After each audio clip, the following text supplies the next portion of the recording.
Salam dan bahagia. Di sini kami akan menjelaskan tentang enzim. Adapun anggota kelompok kami, yaitu saya sendiri Alexandro Ruimanek dengan NIM akhir 011 dan Mbak Aisyah Nur Aini dengan NIM akhir 020 dan juga Mbak Jamilatul Munawaroh dengan NIM akhir 030. Slide selanjutnya akan dijelaskan oleh Mbak Aisyah. Enzim. Enzim merupakan satu atau beberapa gugus polipeptida protein yang berfungsi sebagai katalis atau biokatalistor senyawa yang mempercepat proses reaksi kimia tanpa habis bereaksi.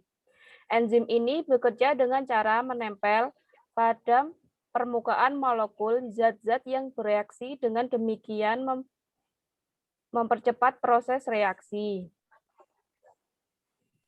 Percepatan terjadi karena enzim menurunkan energi pengaktifan yang dengan sendirinya akan mempermudah terjadinya reaksi, sehingga besar enzim bekerja secara khas.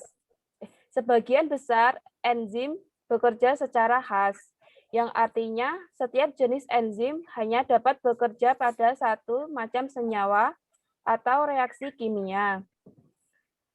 Enzim disintesis di dalam sel hidup, tetapi aktivitasnya tidak selalu di dalam sel. Struktur enzim. Struktur enzim ini ada dua.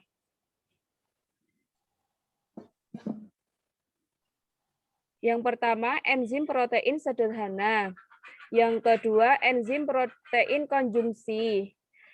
Enzim protein konjungsi ini dibagi menjadi dua, yaitu apoenzim dan prostetik. Dalam prostetik ini juga dibagi menjadi dua. Yang pertama, kofaktor, gugus yang terbuat dari logam. Yang dua, koenzim, terbuat dari bahan organik seperti vitamin. Komponen penyusun enzim. Komponen penyusun enzim ini tersusun atas dua komponen, yaitu apoenzim dan kofaktor. Gabungan antara apoenzim dan kofaktor ini dapat dinamakan dengan holoenzim. Apoenzim merupakan enzim yang tersusun atas senyawa protein dan merupakan jenis yang paling mendominasi dari semua struktur enzim yang ada. Sementara itu, kofaktor merupakan enzim yang tersusun atas senyawa non-protein.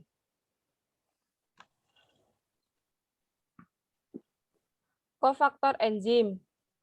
Kofaktor enzim ada dua. Yang pertama, kofaktor organik seperti vitamin, flamin, atau hem.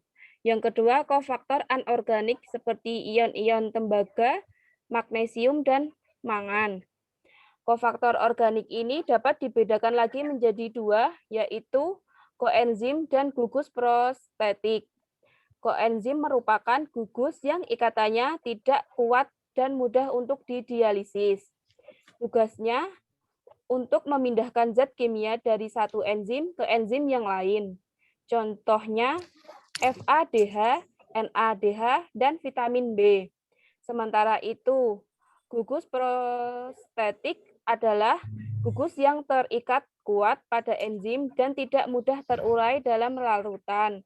Contohnya FAD. Selanjutnya, sifat-sifat enzim. Sifat-sifat enzim ini ada 6. Yang pertama, enzim tersusun atas protein, yang artinya komponen penyusun utama enzim ini tersusun atas protein, tapi tidak semua protein merupakan enzim. Yang kedua, enzim merupakan biokatalistor. Seperti dalam pengertiannya, enzim bersifat biokatalistor, yang berarti enzim hanya mengubah kecepatan reaksi dengan menurunkan energi aktivitasnya. Yang ketiga, enzim bekerja secara spesifik. Suatu enzim hanya bekerja pada substrat yang spesifik untuk membentuk produk yang spesifik juga. Hal ini kamu bisa membayangkan enzim sebagai kunci yang mempunyai bentuk khusus sehingga hanya bisa membuka satu gembok. Contohnya, enzim amilase yang hanya bekerja pada substrat berupa amilum atau pati. Yang keempat, enzim dapat digunakan berulang kali. Selama enzim tidak rusak, enzim bisa dipakai berulang-ulang karena tidak ikut bereaksi. Yang kelima, enzim ikut berubah menjadi produk. Walaupun enzim bekerja untuk mengubah substrat menjadi produk, tapi enzim tidak ikut berubah menjadi produk juga. Yang terakhir, kerja enzim yang bersifat bolak-balik. Suatu enzim dapat melakukan reaksi dua arah, yaitu dari substrat menjadi produk atau produk menjadi substrat. Yang selanjutnya akan disampaikan oleh Saudari Nawa. Baik, di sini saya akan melanjutkan penjelasan materi enzim yang telah dijelaskan oleh Saudari Aisyah. Yang slide selanjutnya yakni mekanisme kerja enzim. Struktur enzim terdiri atas sisi aktif yang merupakan tempat menempel substrat atau senyawa yang akan diubah oleh enzim. Seperti tertera pada layar, substrat akan menempel pada sisi aktif enzim, kemudian diubah oleh enzim melalui sisi aktifnya dan membentuk kompleks S atau disebut enzim substrat. Nantinya substrat ini akan mengalami reaksi kimia oleh enzim dan membentuk suatu produk atau hasil reaksi. Yang selanjutnya yaitu teori kerja enzim. Teori kerja enzim dibagi menjadi dua. Yang pertama ada teori kunci gembok dan yang kedua ada teori ketetapan induksi. Teori kunci gembok atau lock and key hypothesis dari Emil Fischer menyebutkan bahwa substrat memiliki bentuk yang sesuai dengan enzim. Yang kedua, teori ketetapan induksi atau induced fit dari Daniel Koshland mengatakan bahwa substrat tidak selalu sama dengan enzim dan substrat menginduksi sisi aktif enzim. Materi selanjutnya terkait faktor-faktor yang mempengaruhi enzim. Faktor yang mempengaruhi enzim ada 6. Yang pertama suhu, yang kedua pH, yang ketiga konsentrasi enzim, yang keempat konsentrasi substrat, yang kelima pengaruh hasil akhir, dan yang keenam zat penghambat atau inhibitor. Materi selanjutnya yakni terkait inhibitor. Inhibitor dibagi menjadi dua. Yang pertama ada inhibitor reversible atau tidak berkaitan kuat dengan enzim.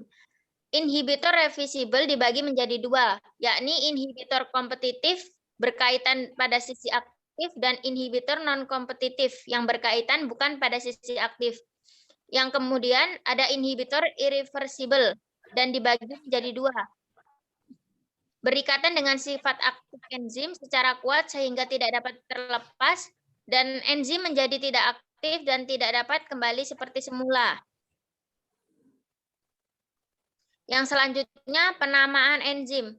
Enzim pada umumnya diberi nama sesuai dengan substratnya dan diberi akhiran SE. Dengan contoh yang tertera pada layar yakni 1. Enzim selulase yang menguraikan selulosa. Yang kedua ada enzim lipase yang menguraikan lipid atau lemak. Yang ketiga ada enzim protease yang menguraikan protein. Selanjutnya saya kembalikan kepada moderator.